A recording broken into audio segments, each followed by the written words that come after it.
Oi, pessoal. Agora eu vou passar para vocês as regras do xadrez. Para começar, vamos entender que ele é um jogo de tabuleiro. Lembra muito o tabuleiro da dama, mas não é. Olha bem. É um tabuleiro de 64 casinhas, 8 por 8. 8 casinhas brancas e 8 pretas.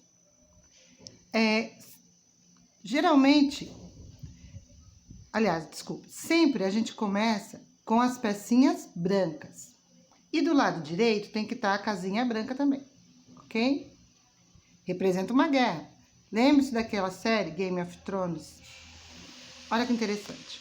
Então, como é uma guerra, tem alguns componentes da cavalaria. Aqui, as torres, que representam a fortaleza do castelo.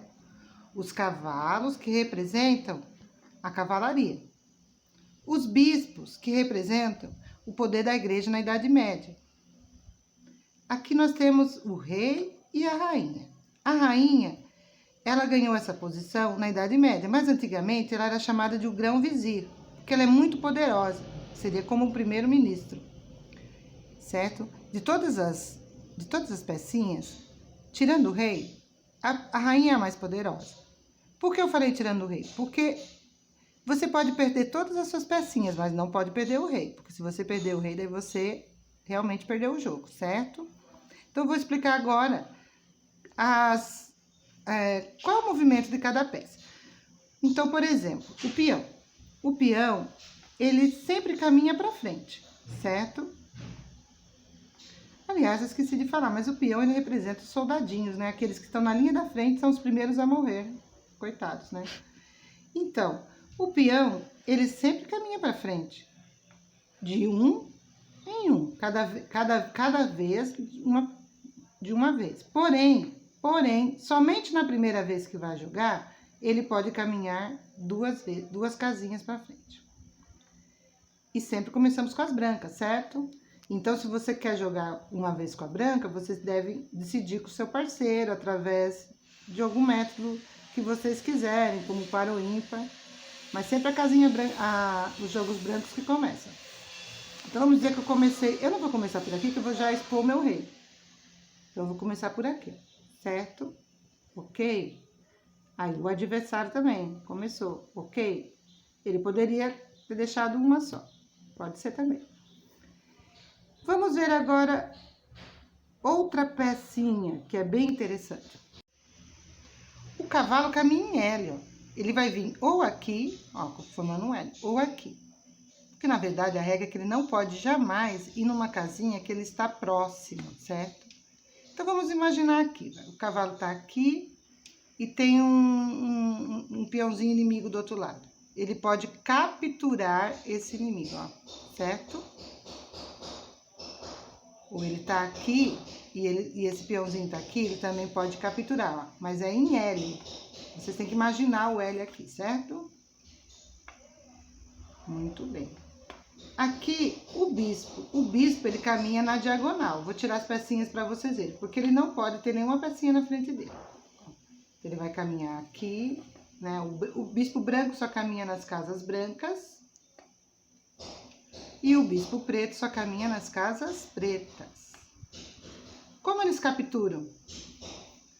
Vamos dizer que esse bispo está aqui e tem uma pecinha aqui, ó, preta, ele pode capturar, ó.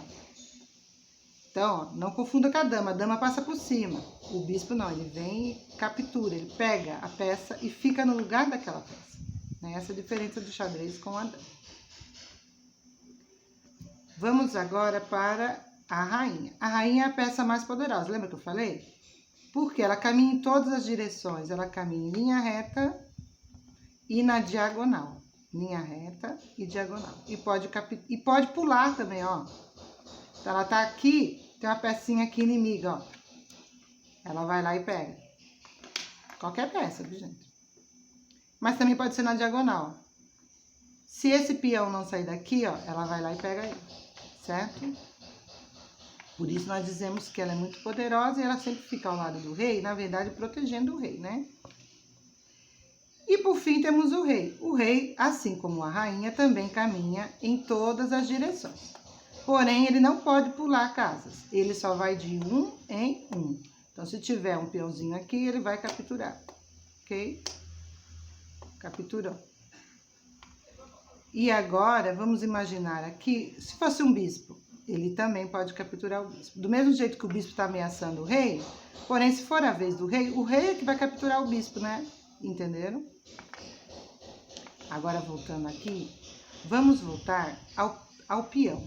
Por quê? O peão, ele tem a característica importante. Como que ele captura as peças? Vamos dizer que um está na frente do outro aqui, ele não vai capturar.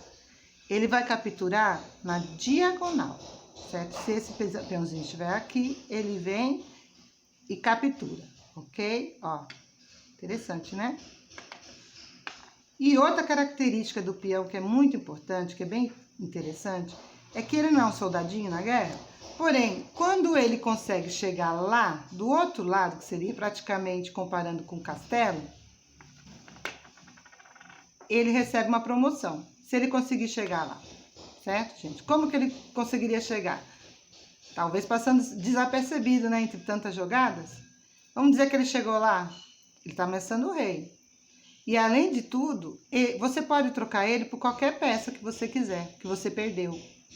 Então ele ganha uma promoção. Normalmente as pessoas trocam o peãozinho pela rainha, mas você pode trocar pela peça que você quiser. Bom, gente, essas são as regras principais do xadrez para você começar o jogo. Óbvio que tem outras. Por exemplo, o empate. O empate acontece quando os dois jogadores percebem que já aconteceu mais de 50 movimentos. Às vezes você não está contando, mas você percebe que já está repetitivo e que ninguém consegue ganhar.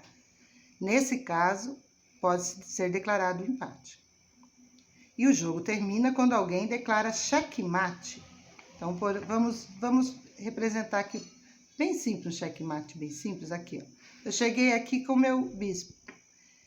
Estou ameaçando o rei, certo? O que eu vou dizer? Checkmate. Estou avisando o meu adversário. O meu adversário ele tem a possibilidade de se defender, de tirar o rei. Ou de atacar. Vamos dizer que aqui tivesse a torre estivesse livre, ela poderia atacar o bispo, entendeu? Certo? Você falar checkmate não é obrigatório, viu, gente? Mas torna o jogo bem mais interessante e dá uma oportunidade para o seu adversário se defender. Então é isso, gente, as regras do xadrez. Espero que vocês tenham compreendido e dê para começar a jogar. Como eu disse, tem algumas outras regras que tornam o jogo ainda mais interessante, porém vai ficar para uma outra aula. Para terminarmos, gente, eu vou ensinar uma regra, na verdade é uma jogada, que se chama roque, que talvez possa salvar o seu rei. Para o roque acontecer, é preciso que o espaço entre a torre e o rei esteja vazio, certo? Não pode ter nenhuma peça. Vamos dizer que o meu rei está ameaçado. Por um cavalo aqui seria no caso, né? Vamos dizer que está ameaçado. O que eu vou fazer? Eu vou trocar o meu rei de lugar. E vou trocar com a torre. Como que a gente faz? Coloca o rei aqui, até 2 casas antes da torre, e a torre no lugar do rei. Então, é uma troca. Agora, a torre está ameaçada, mas é melhor perder a torre do que perder o rei, certo? Então, esse é o roque.